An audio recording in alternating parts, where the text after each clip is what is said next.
जब रावण ने कुंभकर्ण ने तपस्या करी ब्रह्मा जी की, विभीषण जी भी थे तपस्या में, तीनों भाई ने साधना करी। रावण ने क्या मांगा कि हम काहू के मरही ना मारे।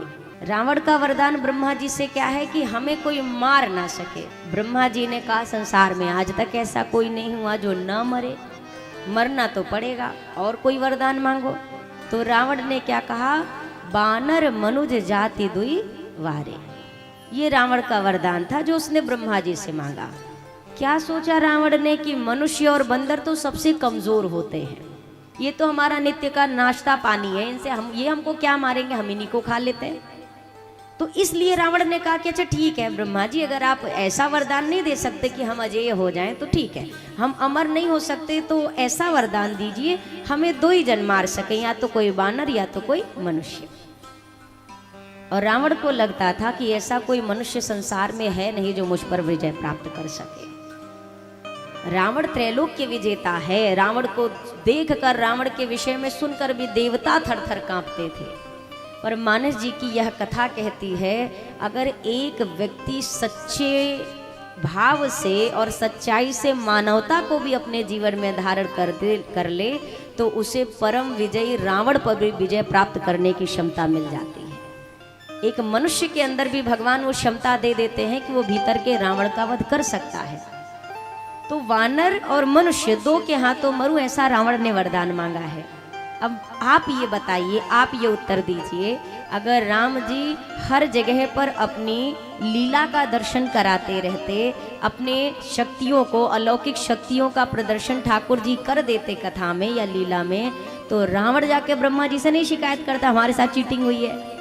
आपने बोला था कि मनुष्य मार सकता है या वानर मार सकता है, और यहाँ पर आपने जिस वरदान दिया और इधर देखिए ये तो भगवान है।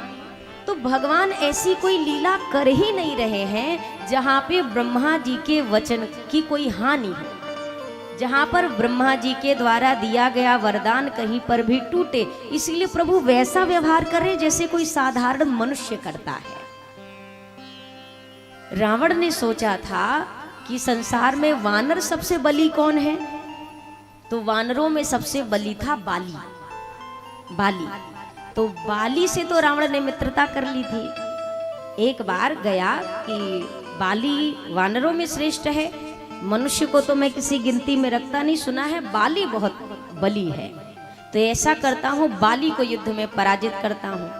और कहते हैं संध्योपासना में बाली बैठा था, उसी समय रावण आया, तो बाली ने रावण को उठाया और अपने कांख में दबा दिया बगल में। कब तक दबाया? 6 महीने तक दबा के रखा। 6 महीने बाद बाली ने सोचा कि बड़े दिन से इधर दबे हुए, जरा हाल चाल लें कि आए क्यों थे। अब ज्यों रावण को बाहर छोड़ा, अरे क्यों आए थे तुम? तो रावण की भाषा बदल गई। रावण समझ गया जो इसके अंदर इतना पराक्रम कि जो 6 महीने तक मुझे अपने बगल में दबा कर रख सकता है, वो कितना बली होगा। तो रावण ने क्या कहा, ये नहीं बोला युद्ध करने आया था। रावण ने कहा हम तो मित्रता करने आए थे, आपने बात सुनी नहीं और हमें अपनी कांख में दबा लिया। तो रावण को लगा इससे युद्ध करने में लाभ नहीं है, इससे मित्रता करने में लाभ है। और संसार ऐसा ही मित्र ढूंढता है जो काम आए मुसीबत में। हम मुसीबत में किसके काम आ सकते हैं, हमें ऐसा दोस्त नहीं चाहिए। हमारी मुसीबत में कौन काम आ सकता है, हमें ऐसा दोस्त चाहिए। सही बात है कि नहीं है? अपने से जो कमजोर हो उसको कौन दोस्त बनाता है, और अपने से जो मजबूत हो, आके चाहे पांव पकड़ने पड़े, आदमी उसी को दोस्ती करना चाहता है। क्यों? कभी जरूरत पे वो काम आएंगे। पर ठाकुर जी की लीला बिल्कुल अलग है। आप त्रेता में दर्शन करिए तो ठाकुर जी ने बाली से मित्रता नहीं करी है, जो किष्किंधा का राजा है, जिसके पास पूरी वानर सेना है। ठाकुर जी चाहते तो सीधा बाली के पास जाते। आप पूरी राम कथा में आप दर्शन करिए, बाली से राम जी का अपना निजी कोई बैर है ही नहीं। निजी कोई अपराध राम जी के प्रति बाली ने किया ही नहीं है। और यही प्रश्न तो बाली ने किया ना कि मैं बैरी सुग्रीव प्यारा और अवगुण कवन नाथ मोहि मारा। मैं आपका बैरी कैसे बन गया और सुग्रीव आपका प्यारा कैसे बन गया? मैंने आपके लिए कौन अपराध किया था जो आपने मुझे मार दिया? यही प्रश्न किया ना बाली ने। तो ठाकुर जी का लाभ तो यद्यपि देखा जाए तो बाली से मित्रता करने में था। ठाकुर जी को कुछ करने की आवश्यकता नहीं थी। रावण बाली से भय खाता है, और अगर बाली चढ़ाई कर देता लंका पे तो कुछ भी करने की आवश्यकता नहीं, कितने बड़े दल बल की आवश्यकता, बाली अकेला काफी था। पर राम जी कहाँ गए मित्रता करने? जिसके पास ना अभी रहने का ठिकाना है, जिसके पास ना कोई राज्य है, ना कोई सेना है, जो स्वयं अभी अपने 1000 दुख से घिरा हुआ है, उन सुग्रीव जी से जाकर दोस्ती करी सरकार ने। सुग्रीव जी के पास क्या है जरा दर्शन करिए। जब ठाकुर जी ने मित्रता करी है, ना धन है, ना राज्य है, ना परिवार है, ना कोई संपत्ति सुख समृद्धि है, ना मान यश प्रतिष्ठा है, अभी कुछ नहीं है सुग्रीव जी के पास। और उस परिस्थिति में जाकर रघुनाथ जी ने सुग्रीव जी से मित्रता करी है। ये त्रेता की बात हो गई। अब द्वापर में भी आप दर्शन कर लीजिए। द्वापर में भी एक नहीं अनेक कथाएं ऐसी आती हैं। सबसे मूल एक प्रसंग जो बड़ा सर्व प्रचलित है संसार में, सुदामा की मित्रता। ठाकुर जी ने दुर्योधन जैसे को अपना मित्र नहीं बनाया है, ठाकुर जी ने सुदामा को अपना मित्र स्वीकार किया। ठाकुर जी को दुर्योधन के 56 भोग अच्छे नहीं लगे, ठाकुर जी को विदुर जी के घर का साग भा गया। ये प्रसंग कहता है भैया, ठाकुर जी केवल और केवल प्रेम के वश में है। जहाँ प्रेम होता है वही परमात्मा है, और जहाँ प्रेम नहीं है वहाँ परमात्मा की अनुभूति होने वाली नहीं है। नहीं अंतर में, नहीं बाहर में, नहीं आम में है, नहीं खास में है, न विरक्ति में है, न विलास में है। गर प्रेम है तो प्रभु पास में है। अगर प्रेम है तो भीतर भी परमात्मा है, प्रेम नहीं है तो बाहर पूरे संसार में भी मिलने वाला नहीं है। अगर प्रेम है तो घर के छोटे से अलमारी के भीतर बैठे भगवान में भी भगवान मिल जाएगा। प्रेम नहीं है तो 4 धाम की यात्रा में भी परमात्मा की अनुभूति होने वाली नहीं है। हमारे भीतर का प्रेम भगवान को प्रकट करता है, एक बार नहीं करता, हजारों बार करता है। बस ये है कि अभी आंखें पहचानने में असक्षम है। अपने भक्तों के लिए ठाकुर जी आए।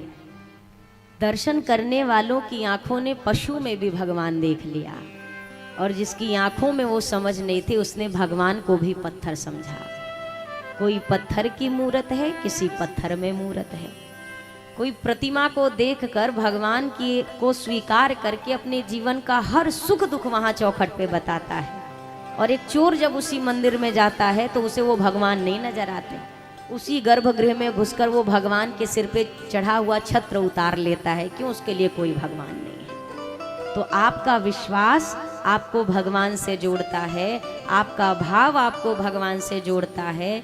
अगर भीतर का भाव पुष्ट नहीं है तो भगवान भी मिलने वाले नहीं हैं। तो इस कारण प्रभु ने मनुष्य रूप लिया है। और प्रभु की लीला में भी आप देखेंगे, प्रभु कहीं पर अपना चमत्कार नहीं दिखा रहे, एक साधारण सी नर लीला कर रहे हैं। और इस नर लीला और इस बाल लीला की कथा को भगवान शंकर गा रहे हैं। ध्वज पताक तोरण पुरे छावा, ध्वज पताक तोरण पुरे छावा, ध्वज पताक तोरण पुरे छावा, ध्वज पताक तोरण पुरे छावा। कहीं न जाए जेहि भांति बनावा, कहीं न जाए जेहि भांति बनावा। कनक कलश मंगल भरि थारा, कनक कलश मंगल भरि थारा, कनक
भगवान शंकर मैया भवानी को ये कथा सुनाते हुए कहते हैं, भवानी वहां का आनंद, वहां का सुख ये वाणी का विषय नहीं है।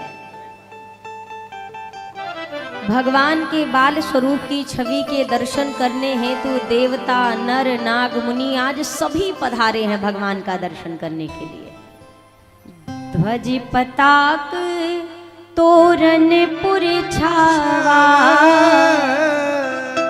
कहीं न जाए जेहि भांति बनावा। अयोध्या इतनी सुंदर लग रही है, इतनी सुंदर लग रही है कि बताया नहीं जा सकता है। सोचिए, अब इतनी सुंदर अयोध्या लग रही है तो तब कितनी सुंदर लग रही होगी। अगर कलयुग की अयोध्या इतनी मनोरम लग रही है कि देखने वाले का चित्त चुरा ले रही है, तो त्रेता की अयोध्या और कितनी सुंदर रही होगी। जब साक्षात राम जी हम सामने पालने में झूला झूल रहे होंगे। तो अभी तक अयोध्या कौन कौन गया है आप लोगों में से? हाँ, जो चले गए उनको बड़ा धन्यवाद, जो नहीं गए हैं चले जाइए, मुहूर्त मत निकालिए, जल्दी जाइए। साल भर बाद जाएंगे, अगले साल जाएंगे, ना ना ना ना, जितनी जल्दी हो सके उतनी जल्दी चले जाइए। दूसरी बात, बिटिया ब्याह लेंगे तब जाएंगे, बेटा का पोता होगा तब जाएंगे, इसमें भी नहीं फंसना है, आप तुरंत जाएंगे। तीसरी बात, बेटा ले जाएगा तब जाएंगे, बेटा छुट्टी देगा तब जाएंगे, बिल्कुल नहीं, आप खुद जाएंगे। किसी और का भोजन अगर आपके पेट को नहीं भरता तो किसी और का भजन भी आपके जीवन की पूर्ति करने वाला नहीं है। आदमी दूसरे के सिर पे सारा कुछ मर देता है, अरे वो ले नहीं जा रहा, अरे आप जाइए, तो आप इच्छा तो करिए। संसार में भैया कोई भी चीज मुश्किल नहीं है, अगर करना चाहे व्यक्ति तो मन बनाइए। और हम तो यहाँ तक प्रार्थना करते हैं, हर वर्ष में कम से कम 1 सप्ताह का समय निकालकर एक तीर्थाटन जरूर करिए। किसी भी तीर्थ में एक तीर्थ जरूर जाइए, क्योंकि भैया जब तक आपके शरीर आपका साथ दे रहे हैं, आप सिर्फ तब तक ही ये कार्य कर सकते हैं। और जो लोग इस भरोसे बैठे हैं, पहले हम बेटा को लायक बनाएं तब बेटा हमको लेकर के जाएगा, तो आप बना के देख लीजिए कितने तीर्थ कर लेंगे, हमसे मिलिएगा जरूर। फिर कौन से श्रवण कुमार बैठे आज के टाइम पे, आप बताइए। अगर मिले हैं आपको तो परमात्मा का धन्यवाद करिए और जल्दी जाइए, अगर आपको ऐसा परिवार मिला है। और नहीं मिला है तब भी आपको देर करने की आवश्यकता नहीं है। अच्छे काम को कभी कल पर छोड़ना नहीं चाहिए, और बुरे काम को कभी आज करना नहीं चाहिए। हमारे भीतर कमी क्या है, गलत वाला अब ही करेंगे, अच्छा वाला मुहूर्त निकाल के करेंगे। भगवान का भजन कब से शुरू करेंगे, तो सोमवार मंगल आ जाए पहले। मंदिर कब जाएंगे, तो मंगलवार को जाएंगे। सारे भगवान की डेट फिक्स है, दिन फिक्स है। सप्ताह में 7 दिन तो 7 देवता। मंगलवार को अगर हनुमान जी के यहाँ चले गए तो बुधवार को हनुमान जी से भेटाएंगे भी नहीं। और बुध को कहीं चले गए गणेश भगवान के यहाँ तो फिर बृहस्पति को वहां ना जाने वाले। बृहस्पति कहाँ, तो विष्णु भगवान के यहाँ। एक बात बताइए, आपको पता है ये सप्ताह में 7 दिन किसके लिए बनाए गए? जो व्यक्ति कभी मंदिर नहीं जाता ना, तो संतों ने कहा भैया तुम्हारे लिए चलो 1 दिन बना दिया जाता है कि कम से कम 1 दिन तुम सप्ताह में मंदिर चले जाओ। जो भक्त नहीं है, जिसको धर्म में रुचि नहीं है, उसको धर्म से जोड़ने के लिए एक सुविधा दी गई कि चलो तुम रोज नहीं जा सकते तो कम से कम मंगलवार को चले जाओ हनुमान जी के पास। कभी नहीं जा सकते तो चलो कम से कम 1 दिन का चुनाव कर लो, सोमवार को ही महादेव को जाके जल चढ़ाओ। भक्त के लिए दिन तिथि नहीं बनाई गई है, भक्त के लिए हर दिन उसका भगवान उसी रूप में दर्शन देता है। जैसे सोमवार को देंगे बाबा, वैसे ही मंगल को भी देंगे। सावन भर में बाबा के पास उमड़ पड़ो और सावन के बाद बाबा को दिखाई ना पड़ो, ऐसे थोड़ी ना भक्त का स्वभाव होना चाहिए। हाँ, उस महीने की विशेषता बहुत ज़्यादा है, पर हमारी भक्ति घटे और बढ़े ऐसा थोड़ी ना होना चाहिए। भक्ति एक रस में चलती है, भक्ति बढ़ जाए वो ठीक है, पर भक्ति में कभी कमी नहीं आनी चाहिए।